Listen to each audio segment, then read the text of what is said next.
ఓం వసుదేవసుతం దేవం కంసచాణూరమర్దనం దేవకీ పరమానందం కృష్ణం వందే జగద్గురుం. ఓం శ్రీ రాధాకృష్ణాభ్యాం నమ. కృష్ణం వందే జగద్గురుం, అర్జునం వందే జగదేకవీరం. మనకిప్పుడు జూలై 4, 2026 సంవత్సరం రోజున మనకి శుక్రుడు సింహరాశిలోకి వస్తున్నాడు. సింహరాశిలోకి వచ్చినప్పుడు సింహరాశి మరి శుక్రుడికి ఏంటండి శత్రుస్థానము. దానివల్ల కేతువుతో కలుస్తున్నాడు. ఎందువలన ఇది ప్రాచీనమైనటువంటి ఏన్షియంట్ ఆస్ట్రాలజీ జ్యోతిష్ శాస్త్రంలో శత్రుక్షేత్రంగా చెప్పబడింది. అలాగే మోడర్న్ సైన్స్లో ఈ యొక్క శుక్రుడి యొక్క పాత్ర ఏమిటి, ఈ శుక్రుడు సింహరాశిలోకి వస్తే ద్వాదశ రాశుల వారికి కూడా ఏ విధమైనటువంటి ఫలితాలు వస్తాయి అవన్నీ కూడా మనం చెప్పుకుందాం.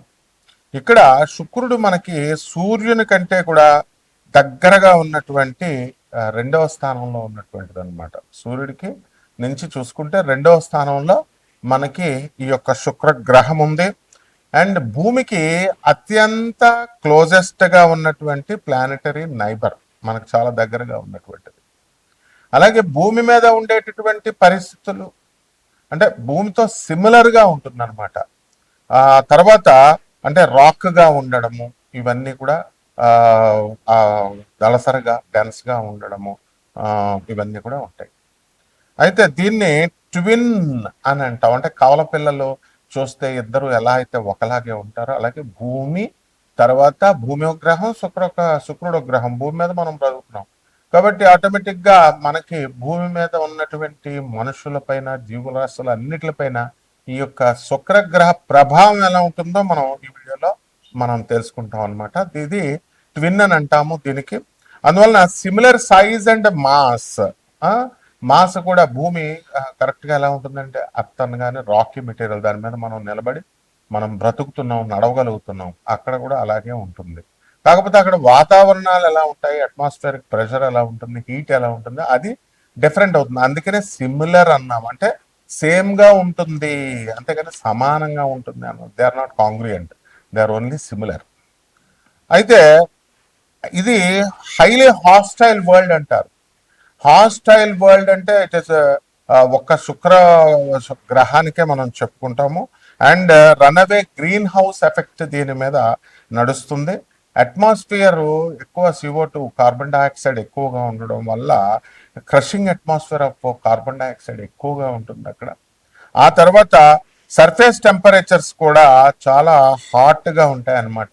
అంటే లెడ్ని మనం కరిగించే అంత ఎక్కువ టెంపరేచర్ అనేటటువంటిది ఈ శుక్రగ్రహానికి ఉంటుంది. అలాగే దాని ఒంట్లో ఉన్నటువంటి ఎన్విరాన్మెంట్, అక్కడ ఉన్నటువంటి వాతావరణం ఎలా ఉంటుందంటే మల్టిపుల్ లెథల్ ఎలిమెంట్స్ ఉన్నాయి దాంట్లో. అవి ఏం చేస్తాయంటే హ్యూమన్ టెక్నాలజీని కానీ మనం అలాగే లైఫ్ని కానీ వెంటనే నాశనం చేసేస్తాయి అనమాట. అందువల్లనే శుక్రయాన్ మనం వెళుతున్నాం, ఇప్పుడు శుక్రయాన్ మీదకు వెళుతున్నాం. 1975 ఆ ప్రాంతంలో మనం నాసా వెళ్ళగలిగింది శుక్రుడి మీద. అక్కడ ఉన్నటువంటి వివరాలన్నింటినీ కూడా తీయగలిగింది, ఫొటోస్ ఇవన్నీ కూడా. అలాగే ఈ శుక్ర గ్రహం మీద క్రషింగ్ అట్మాస్ఫియరిక్ ప్రెషర్ ఉంటుంది అనమాట. ఎవరినైనా సరే క్రష్ చేసేస్తుంది. సో స్కేల్ ఏంటంటే అట్మాస్ఫియరిక్ ప్రెషర్ అంటే ఒత్తిడి, గాలి ఒత్తిడి అనమాట. అది తొక్కేయడం ఎలా 93 రెట్లు భూమి కంటే కూడా ఉంటుంది. ఇప్పుడు భూమి మనల్ని ఎక్కువ గాలి వస్తే మనకు ఏం చేస్తున్నాం, విసిరేస్తుంది. మనకి మామూలుగా ఉండగలుగుతున్నాం.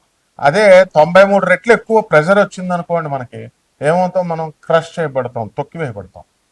అలాగే ఎఫెక్ట్ వచ్చేసరికి మనము ఈ యొక్క శుక్రగ్రహం మీద సర్ఫేస్ మీద మనం ఉన్నప్పుడు ఎలా ఉంటుందంటే భూమి మీద నీటిలోకి 3000 మనం నీటిలో భూమి మీద ఉన్నటువంటి నీటిలో మనం క్రిందకి ములిగామనుకోండి. ములిగినప్పుడు మనం ఈ యొక్క ఆర్కిమిడిస్ ప్రిన్సిపల్ ప్రకారము మనం బాయిల్స్ లా ప్రకారం ఇవన్నీ మనం చూసాం.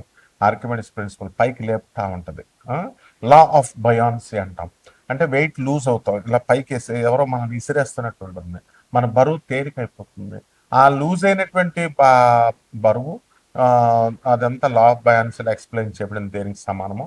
ఆ విధంగా ఈ యొక్క ఎంత మనము 3000 మీటర్లు అంటే భూమి మీద నుంచి జస్ట్ నీళ్లు భూమి మీద ఉన్న నీళ్ళల్లో స్నానం చేస్తేనే మనం అలాగా ఫీల్ అవుతాం, ఏదో ప్రెషర్ ఇస్తున్నట్టుగా.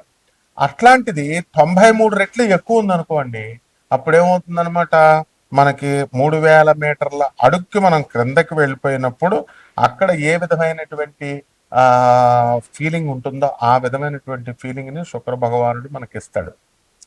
తర్వాత అందువలన ఒక హ్యూమన్ బాడీని కానీ లేదా అన్ప్రొటెక్టెడ్ సబ్మెరైన్ ఒకటి ఉందనుకోండి, ఒక టిన్ క్యాన్ ఉందనుకోండి, దాన్ని ఎలాగైతే తప్పడైపోతుందో ఆ విధంగా హ్యూమన్ లైఫ్ని క్రష్ చేసి పడేస్తుంది హ్యూమన్ బాడీని. అందువల్లనే అక్కడ ఇంకా మనకి జీవత్వం రాలేదన్నమాట, మానవులు ఇంకా అక్కడ నివసించలేకపోతున్నారు. అయితే స్కాచింగ్ అండ్ తర్వాత లెడ్ మెల్టింగ్ హీట్ ఉంటుంది కాబట్టి అక్కడ ఉన్నటువంటి టెంపరేచర్, సర్ఫేస్ టెంపరేచర్ ఎంత ఉంటుందంటే 464 డిగ్రీల సెంటిగ్రేడ్ ఉంటుంది. అది మనం కరెక్ట్గా 50 డిగ్రీలు వచ్చేసరికి ఇక్కడ మనం హీట్కి భరించలేకపోతున్నాము. ఢిల్లీలో 54 వచ్చేసరికి కంగారు పడిపోతున్నాం. 464 డిగ్రీల సెంటిగ్రేడ్ ఉంటుంది. అందువల్లనే శుక్రుడు మర్మాంగాలకు అధిపతి కాబట్టి మనకి జెనిటల్ ఆర్గన్స్కి అధిపతి, ప్యూబర్టీ, రజస్వలు అవ్వడము, తర్వాత ఇవన్నీ కూడా కాబట్టి అంత హీట్గా ఉండడము, ఇవన్నీ కూడా లింకులు మనం వీడియోలో ఎక్స్ప్లెయిన్ చేసుకుందాం.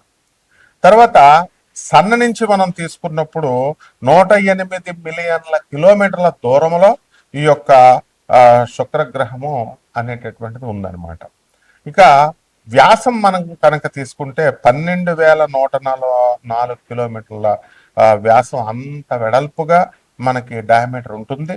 అండ్ భూమి యొక్క సైజులో 95% ఆఫ్ ద ఎర్త్ సైజులో ఉంటుంది. సర్ఫేస్ టెంపరేచర్ మనం చెప్పుకున్నాము, అట్మాస్ఫియరిక్ ప్రెషర్ 93 రెట్లు మనం చెప్పుకున్నాము. తర్వాత అక్కడ ఏమైనా మూన్స్ ఉంటాయంటే అవి నన్ను అనమాట దానిపైన. సో 4 టెరెస్ట్రియల్ ప్లానెట్స్ ఉన్నాయండి, అంటే రాకీగా ఉన్నటువంటిది మనకి పాలపుంతలో, మిల్కీ వేలో, సోలార్ సిస్టంలో. దాంట్లో ఇది 4 ఇది ఒకటనమాట. సో భూమిలాగా రాకీగా ఉండేటటువంటిది. సో సైజులో, మాస్లో భూమితో సమానంగా ఉంటుంది కాబట్టి ఈ యొక్క వీనస్ మీద, శుక్రగ్రహం మీద ఏ విధమైనటువంటి లిక్విడ్ వాటర్ ఉండదు. అండ్ అట్మాస్ఫియర్ అంతా కూడా అక్కడ వాతావరణం చాలా తిక్కరగా ఉంటుంది, చాలా దళసరిగా, డెన్సర్గా. ఏ విధమైనటువంటి రాకీ బాడీలో కూడా ఈ సోలార్ సిస్టంలో ఉండదు. కాబట్టి ఈ యొక్క హాస్టైల్ వరల్డ్ అనగానే మనము ఏమిటంటే ఇంకా ఏ ప్లానెట్కి చెప్పుకోలేదన్నమాట. కానీ ఇక్కడ ఎక్స్ట్రీమ్ ఎన్విరాన్మెంట్స్ ఉంటాయన్నమాట. So across our solar system మీద. అందువలన ఇంత పెద్ద వైడర్ యూనివర్స్ ప్రవేశంలో ఇది మనం ప్రత్యేకంగా చెప్పుకోవాలి. అండ్ మనకి ఎందుకు నటోరియస్ గా హాస్టైల్ వరల్డ్స్ ని ఇది ఇస్తుంది. ఇక్కడ మనము ఈ యొక్క శుక్రగ్రహము మనకి ఈ సాటర్న్ మీద, సాటర్న్ మూన్ అని కూడా ఉంటుంది, లార్జెస్ట్ మూన్. దీనికి థిక్ అట్మాస్ఫియర్ లైక్ ఎర్త్ గా ఉండాలి. అండ్ సో కోల్డ్ గా ఉంటుంది. ఎంత అంటే -179 డిగ్రీ సెంటిగ్రేడ్ లో ఉంటుంది అనమాట. సో ఇక్కడ లిక్విడ్ మిథేన్ ఉంటుంది.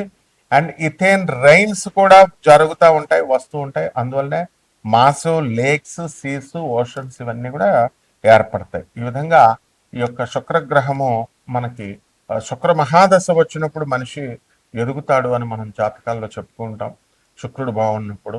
మరి ఇప్పుడు ప్రస్తుతం యాజ్ ఆన్ దిస్ డేట్ ఈ జూలై మనం 2026 సంవత్సరంలో శుక్రుడు కేతువుతో కలిసి సింహరాశిలో ఉన్నప్పుడు 12 రాశుల వారికి ఈ యొక్క శుక్రుడు ఏ విధమైనటువంటి ఫలితాలు ఇస్తాడు అనేటటువంటిది మోడర్న్ సైన్స్ని అప్లై చేస్తూ ఏన్షియంట్ సైన్స్ని, ఏన్షియంట్ ఆస్ట్రాలజీని మనం చెప్పుకోవాలి.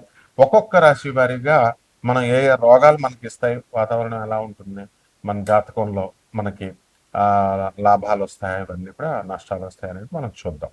మకర రాశి, ఈ మకర రాశి వారికి అందరికీ కూడా శుక్రుడు మనకి జూలై 4 తర్వాత అష్టమ స్థితిగతుడు అవుతున్నాడు. దాంతో పాటుగా మీకు కేతువు కూడా అష్టమ స్థితిలో ఉండడం ద్వారా ఆదాయాలు మీకు ఎంత మంచిగా వచ్చినప్పటికీ కూడా ఖర్చులు ఎంత తక్కువగా అవుతున్నప్పటికీ కూడా మీకు ప్రతి పని సక్సెస్ఫుల్గా అవుతున్నప్పటికీ కూడా ఏదో ఒక విధమైనటువంటి నిరాశ, నిస్పృహ అనేటటువంటిది మీకు ఆవహించి ఉంటుంది. కాబట్టి సెక్లూడెడ్గా ఉండడము, ఒంటరితనంతో బాధపడము, డిప్రెషన్లకు వెళ్ళడము, ఇలాంటివన్నీ కూడా జరుగుతాయి. కాబట్టి ఈ యొక్క ఆత్మహత్యా సదృశమైనటువంటి సమస్యలు మీకు రావడానికి అవకాశాలు ఉన్నాయి. కాబట్టి ప్రతి చిన్న సమస్యకు కూడా ఆత్మహత్య చేసుకుంటే బాగుండు అని మీకు అనిపించడం అనేటటువంటిది జరుగుతుంది. అదేవిధంగా ఈ యొక్క మకర రాశి వారికి అందరికీ కూడా భార్యాభర్తల మధ్య గొడవలు అనేటటువంటివి చాలా ఎక్కువగా ఉన్నాయి. మరి ఇటువంటి గొడవలు పడుతున్నటువంటి వాళ్ళు మీరు పెద్దలు చెప్పినట్టుగా ఈ యొక్క honourable judges, police officers and learned councils చెప్పినట్టుగా మీరు కనుక విన్నట్లయితే బ్రహ్మాండంగా మీ యొక్క సమస్యల్ని మీరు పరిష్కరించుకోగలుగుతారు.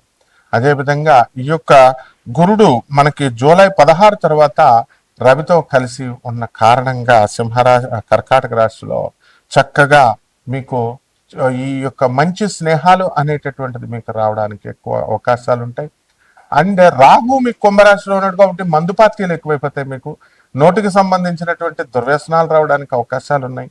అలాగే శని వక్రించి ఈ యొక్క మీనరాశిలో ఉన్న కారణంగా చక్కగా మీ అందరూ కూడా టాప్ లెవెల్కి మీరు వెళ్ళిపోవడము, మీ సోదరులందరూ కూడా మీకు ఫుల్ కోఆపరేషన్ ఇవ్వడము, ఫుల్గా మీరందరూ కూడా కలిసి ఆనందంగా బ్రదర్స్ అందరూ కూడా పార్టీలు చేసుకోవడము, ఈ రకంగా చక్కగా రంగురంగుల వైభవంగా ఈ యొక్క ఆనందంగా మీ యొక్క జీవితం వెళ్తుంది. ఒక్క పెళ్ళానికి మాత్రం ద్రోహాలు చేస్తారు మకర రాశి వాళ్ళు.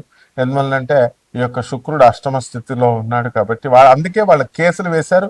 ఆ కేసులు ఇంకా కోర్టుల్లో ముందుకు వెళ్ళడం లేదు. కాబట్టి మేము ఏమి పార్టీలు చేసుకుంటే చేసుకున్నారు, కానీ మీ భార్యలను మాత్రం మీరు తెచ్చేసుకుంటే మేము అంత మంచివాళ్ళు లేరని చెప్పి అందరూ కూడా చెప్పుకుంటారు. కాబట్టి ఈ యొక్క మకర రాశి వారు ఇళ్ళు లేనటువంటి వాళ్ళందరూ కూడా ఇళ్ళు కొన్నారు, స్థలాలు లేనటువంటి వాళ్ళందరూ కూడా స్థలాలు కొన్నారు. చక్కగా ఆరోగ్యంగా మీరంతా కూడా హీరో సుమంతలాగా మీరు ముందుకు దూసుకు వెళ్ళిపోతారు. చక్కగా అనుకున్న పనులన్నీ కూడా మరి ఈ యొక్క రాశి వారికి కొన్ని పరిహారాలు చేసుకోవాల్సినటువంటి అవసరం ఉంది. కేతువు మిమ్మల్ని చంపేస్తాడు. Be careful, don't underestimate Ketu. అష్టమ కేతు ఎప్పుడు కూడా ఇప్పుడు తుని అమ్మాయి ఏమైపోయిందంటే కాకినాడ అమ్మాయి మిస్టేక్ గా ఎందుకు మారిపోయింది? జాహ్నవి ఆ అమ్మాయి పేరు. నేను చెప్పాను మన జాతకంలో క్లియర్ గా అమ్మాయి రాదని. మిగతా విధవులందరూ కూడా వచ్చేస్తుంది, చాలా దూరంలో ఎన్ని కిలోమీటర్లో ఉంది, వశీకరణాలు చేశారు, అమావాస్య క్షుద్ర పూజలు చేశారు, చంపేస్తారు. What is all this blood in non sense? ఇలా చెప్పినటువంటి విధవులందరినీ కూడా మీరు అప్రోచ్ అవడము, ఇలాంటి నాన్ సెన్స్ అంతా కూడా ఎంటర్టైన్ చేయకూడదు.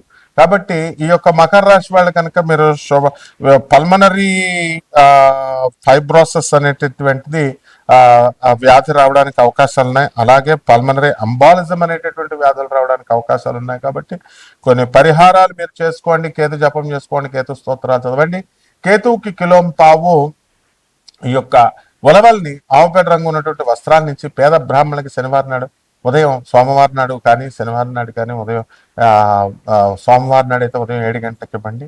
అదేవిధంగా శనివారం నాడు అయితే ఉదయం 8 గంటలకు దానం చేసుకోండి. రావి చెట్టుని మీరు చక్కగా ఇంట్లో పెంచుకోండి. అండ్ నెక్స్ట్ ఏంటంటే రావి చెట్టుకు, తులసి చెట్టుకు పూజ చేసినట్టుగా పూజ చేసుకోవాలి, ప్రదక్షిణాలు చేసుకోవాలి. ఈ విధంగా చేసుకోవడం ద్వారా బ్రహ్మాండంగా మీకు అందరికీ కూడా ఉంటుంది. శుభమస్తు.